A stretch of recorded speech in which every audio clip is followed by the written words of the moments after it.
You've been told that procrastination is the enemy of progress, that it's a sign of laziness, a character flaw you must overcome with brute force and discipline. But what if that's wrong? What if the urge to delay isn't a weakness, but a signal? Procrastination is one of the most misunderstood functions of the human mind. We treat it like a bug in our operating system, something to be patched with productivity hacks and motivational quotes. But here's the truth. Procrastination is not laziness. It is a biological response to a specific kind of conflict.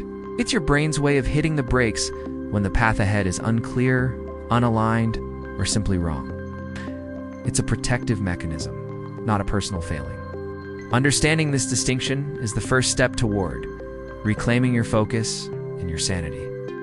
When you feel the pull to procrastinate, the conventional advice is to fight it, to eat the frog and just get it done.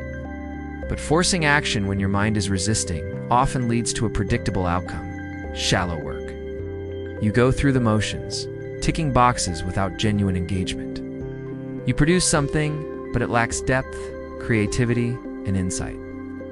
This forced effort drains your cognitive resources, pushing you closer to burnout. The act of fighting your own instincts is exhausting. It creates a cycle of resistance, followed by forced action, followed by depletion. This isn't productivity. It's a war of attrition against yourself. This is where we must reframe the entire concept. We need to learn the art of productive procrastination. This isn't about avoiding work indefinitely. It's about consciously delaying the wrong action now, so you have the clarity and energy to take the right action later. Productive procrastination is a strategic pause. It's the difference between slamming on the brakes in a panic and pulling over to check the map. One stops all forward movement. The other enables you to find a better route. It transforms a moment of friction into an opportunity for intelligence.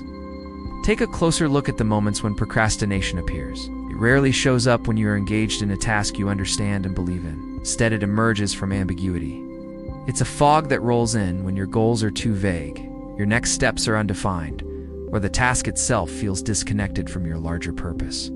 Your brain, an efficiency-seeking machine, resists investing energy into an action with an uncertain return. It asks, why this? Why now? What does this lead to? When it doesn't get a clear answer, it defaults to a state of delay. The feeling of procrastination is simply the feeling of a question that hasn't been answered. This is where strategic delay becomes a powerful tool. Instead of fighting the urge to stop, you can leverage it. A strategic delay is not empty time. It is an active period of reflection, planning, and creative incubation. It's the time you give your mind to process information subconsciously, to connect disparate ideas, and to let a clearer strategy emerge. Great thinkers have always understood this. They take long walks. They stare out of windows. They create space for their minds to work in the background. This period of non-action is often where the most critical breakthroughs happen. The solution to a complex problem rarely arrives when you are staring at it, but often when you are doing something else entirely. Even during this period of delay, progress doesn't have to stop. It just changes form. If you can't bring yourself to write the full report, perhaps you can outline its structure. If you're not ready to build the prototype, you can research the materials. If you can't face the main task, you can organize your workspace, sort your files, or answer a few emails to clear your mental clutter. These are not acts of avoidance. They are indirect actions that support the primary goal. They're small wins that build momentum and reduce the friction of the main task. You are still moving forward, just on a parallel track. You are circling the problem, gathering intelligence, and preparing for a more effective approach. The core principle here is that momentum is maintained by changing direction, not by stopping movement altogether. Think of a river. When it meets a large boulder, it doesn't stop flowing. It finds a way around it. It splits, it curves, it pools, but it keeps moving downstream. Your focus and energy work the same way. When you hit a block, the boulder of procrastination, the goal isn't to stop. The goal is to redirect your energy towards something productive, even if it's not the primary task you had planned. This flexible approach keeps your mind engaged and prevents the feeling of stagnation that often accompanies guilt-ridden procrastination. It keeps the engine running, even if you're temporarily shifting gears. By reframing procrastination in this way, you fundamentally alter your relationship with it. The guilt disappears. The self-criticism fades. You no longer see it as a sign that you are broken or undisciplined. Instead, you see it as data. It's a diagnostic tool telling you that something needs to be adjusted. Perhaps the goal is wrong. Perhaps the plan is flawed. Perhaps you just need more information or more rest. When you interpret the signal correctly, you regain a sense of agency. You are no longer a victim of your own mind. You are a strategist, using every piece of information to make better decisions.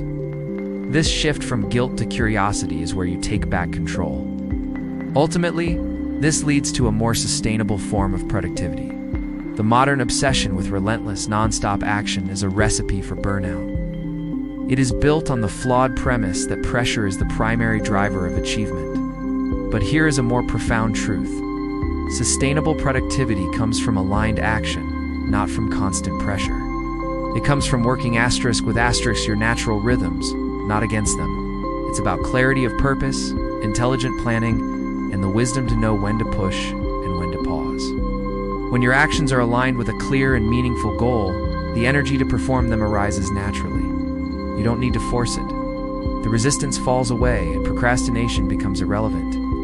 The work, then, is not to fight procrastination. The work is to create the conditions where it is no longer necessary.